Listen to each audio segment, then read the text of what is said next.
David Attenborough once said, "Now we face the consequences. Our seas are warming, rising, and becoming more acidic. It's a sobering thought to think that our coral reefs might not exist within the next 100 years. As an avid scuba diver, I've had a close-up experience of how devastating pollution can be for Florida's coral reefs. After many dives, I've seen the effects of bleaching and the decline of species, resulting in fewer fish. These are terrible to see. Humans believe that they own the coral reefs, but in fact, without the coral reef, humans would be in grave danger. According to NOAA.gov, coral contributes $10 trillion globally and tens of billions of dollars domestically. Hundreds of millions of people rely on the coral reefs for their way of life, their food, and coastal protection. As Floridians, we're on the verge of causing irreparable collapse and damage to our coral reefs. That's why in today's speech, I will be showing you the problems faced by our coral reefs, solutions that can help rejuvenate the coral reefs, and convince you to take action now. If the reefs collapse, so does Florida. While coral reefs face many problems, one of the largest is that Florida is killing our coral reefs with the fertilizer we use.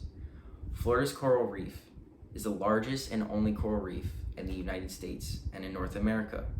However, we are letting sections be 100% bleached, and it has been categorized as the worst bleaching event ever by the Washington Post. Coral bleaching, which in Florida is largely caused by fertilizer runoff, can spell the era of coral reefs in the USA. Minerals like phosphorus and nitrogen leach into the runoff water and bleach the coral. They cause large algae blooms as well, like red tide, which lead to even more bleaching and killing of our species. Little is being done to address these issues, and in fact, our lawmakers are making it harder to ban these toxic nutrients. Another big factor that's damaging coral reefs is that overfishing is unsustainable.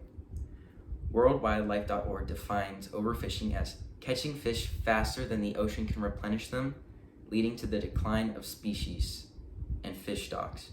Overfishing damages fish population in coral because the fish are essential to help the coral survive. Fish clean toxic algae, give coral nutrients, create a sustainable habitat, and get rid of coral diseases. Without fish, the coral die. Though the problems may seem nearly impossible to fix, there are some solutions that can revitalize our coral. For example, technology is being used to protect the coral reefs from pollutants right now.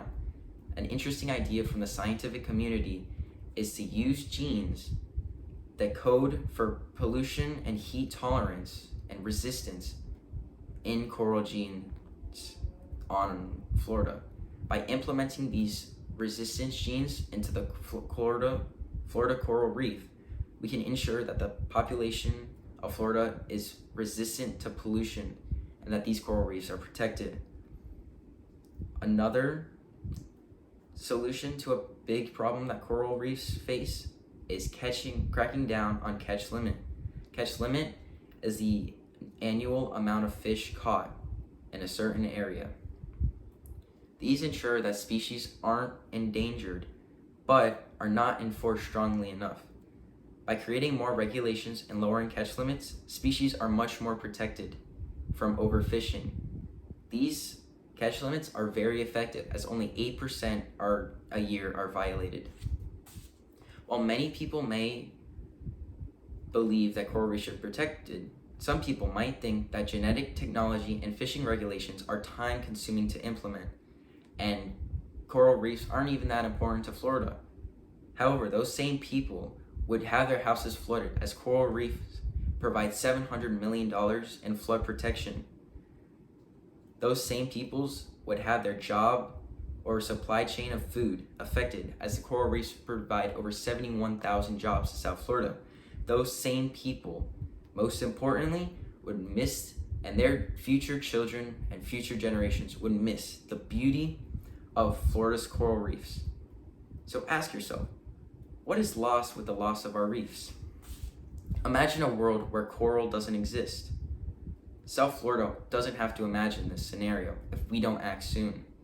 National Geographic states that 25 of the world's coral reefs, that equals 3/4 of the world's coral reef systems, has experienced a severe bleaching event in recent times, and many scientists have concluded that this is the worst bleaching event to date. Because of this, NPR said 90% of coral reefs in Florida have been lost in the last 40 years. Because we only have 10% of our coral reefs compared to 40 years ago, there is no time to waste. We have to act now. If we don't act, our coastal waters will be more bare and devoid of life than ever. To conclude, what can you do? In today's speech, I proved the massive problems that coral reefs face, from fertilizer pollution to overfishing. I've also given you solutions that conservation societies have implemented and work tirelessly to help create genetically resistant coral and regulating catch limits. But, final thing you have to know, what can you do as a Florida resident? The good news is that coral reefs are so localized to South Florida that small acts can spark massive restoration efforts. By limited destruction, connect your boats to buoys when anchoring. Also, by reporting coral damage that is occurring to Southeast Florida Action Network, you can help protect Florida from further damage. By following local fishing regulations, by donating to organizations that work tirelessly to rejuvenate our coral, by signing petitions for Florida representatives to stop overfishing and pollution.